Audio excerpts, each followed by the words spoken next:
If you've been following car news lately, it probably feels like everything's going electric. Every major automaker is announcing new EVs, governments are setting deadlines to ban gas cars, and the future seems destined to run on batteries. But behind the headlines, something surprising is happening. A quiet rebellion. Some of the biggest car brands in the world are doubling down on gasoline engines. Not just keeping them alive, but improving them, evolving them, and betting that millions of drivers still want them. It's not just nostalgia, it's strategy. Because even in the middle of the electric revolution, gas isn't dead yet. And in 2025, the reasons why are becoming clearer than ever. Let's start with one of the biggest names making noise, Porsche. While the world expected Porsche to go fully electric after the success of the Taycan, the company made a bold announcement. It's bringing back more gas-powered models, including the iconic 911, powered by a new generation of cleaner, more efficient engines.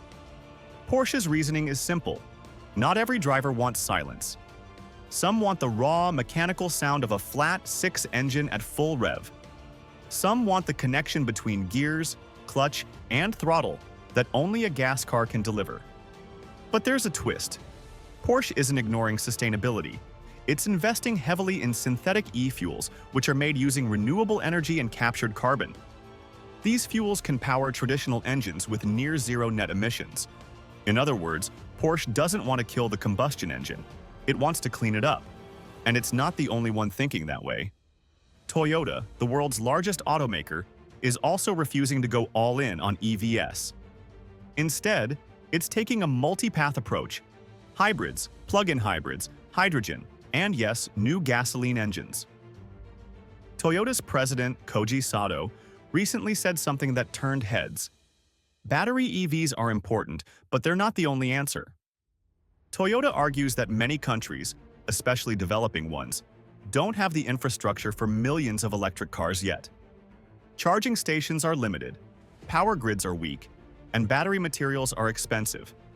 Gas and hybrid cars, meanwhile, are proven, affordable, and globally scalable right now. And here's the kicker. Toyota just revealed that its next generation of gas engines will be smaller, cleaner, and more efficient than ever.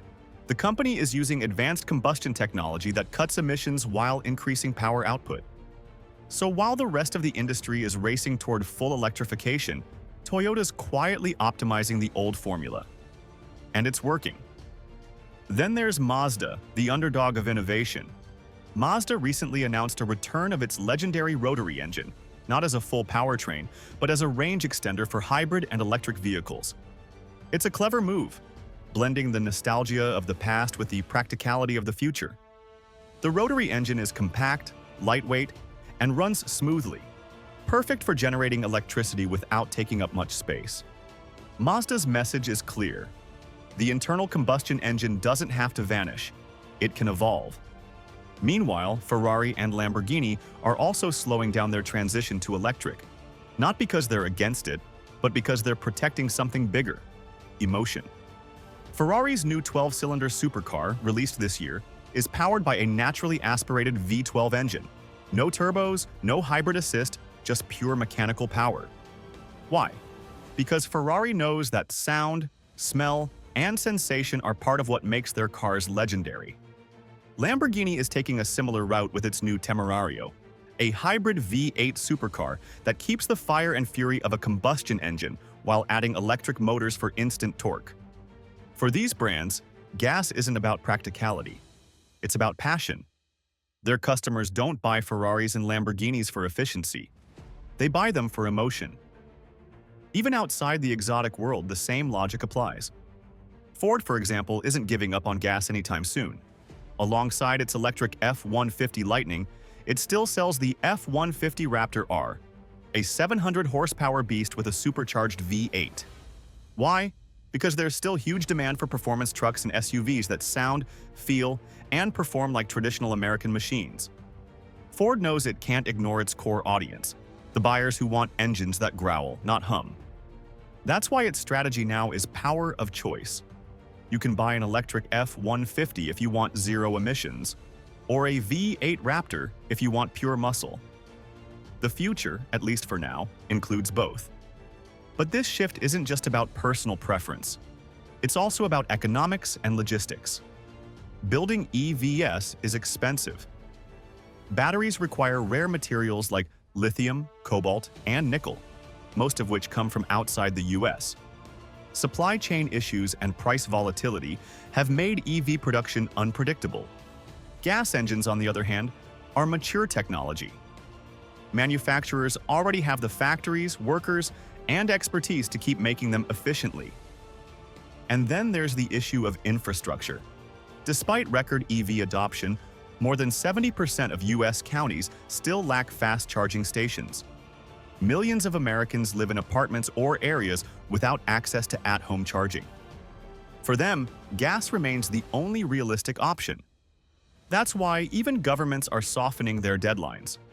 Europe recently agreed to allow e-fuel-powered cars beyond 2035, and US regulators are hinting at more flexibility in emissions rules. The message is clear. The world isn't quite ready to ditch gas completely. And here's something most people don't realize. Modern gas engines are cleaner than ever before. Automakers have made massive advances in emissions reduction, turbocharging efficiency, and hybrid integration. A 2025 gas engine emits a fraction of the pollution that engines did 20 years ago. Some new hybrids even outperform early EVs in total life cycle emissions when you factor in battery production and recycling. So while EVs are the long-term future, gas still plays a critical short-term role, especially in bridging the gap for drivers, economies, and regions not yet ready for full electrification. The truth is, we're entering a transition era, not an overnight revolution. Gas isn't disappearing tomorrow, it's adapting. Automakers like Toyota, Porsche, Mazda, and Ferrari are showing that there's still room for innovation in combustion. Cleaner fuels, hybrid tech, and smarter engines are extending its life far beyond what most predicted. And for millions of drivers, especially enthusiasts, that's good news. Because no matter how good electric cars get, there's something timeless about the sound of an engine roaring to life. It's more than noise, it's connection. So yes, the future may be electric, but the present? It's still a mix of fire and wire. Gas engines are evolving, not disappearing. They're becoming cleaner, sharper, and in some ways even more exciting. And as long as there are drivers who crave that mechanical heartbeat, that feeling of power under their foot, gas will always have a place on the road. The engine that defined the 20th century isn't dead. It's just getting smarter for the 21st.